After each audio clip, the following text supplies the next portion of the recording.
Le constat est sans appel. La situation pour les filières européennes ne s'est pas améliorée en septembre. Les différents maillons de la filière sont confrontés à une hausse des postes de dépenses, matières premières, pétrole, gaz, emballage, transport. Et dans le même temps, les productions accusent d'importantes baisses de prix, du porc vivant au prix à la consommation. Aujourd'hui, nous revenons en détail sur cette situation. Début octobre, Mathilde Lebouche nous rapportait dans le précédent Écoport un contexte de cours des matières premières toujours élevé. Dans le même temps, le prix du porc en France et en Europe continue de s'affaiblir et la situation sur le marché européen est de plus en plus tendue.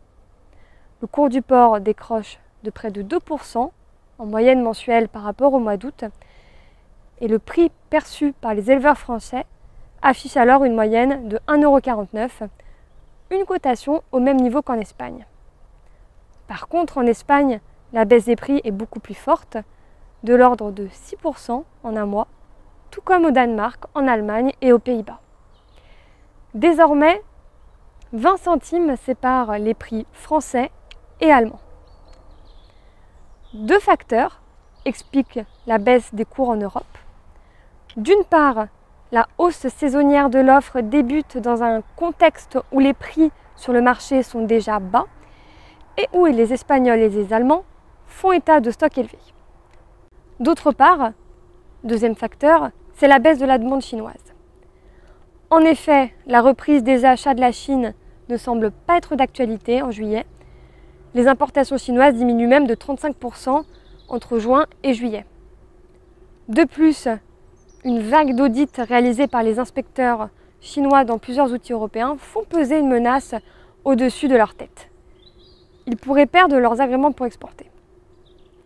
Les filières européennes font aussi face à des manques de main-d'œuvre qui impactent les secteurs de l'abattage et de la logistique. La pression des abatteurs espagnols et allemands sur le marché de la découpe est forte. Les prix des pièces en France reculent, mais de manière un peu moins marquée qu'ailleurs en Europe. Et ce repli des prix des achats des découpes se répercute au niveau des produits sortis usine pour le porc frais et aussi pour les charcuteries. Vous pouvez donc retenir que le marché européen se trouve dans un contexte plutôt compliqué où l'offre de porc est en hausse, tout comme le coût du stockage.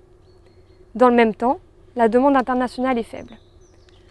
Le marché du porc ne devrait donc pas connaître de remontée des prix dans les prochains mois. Et nous pourrons en discuter dans les prochaines vidéos Écoport. À bientôt!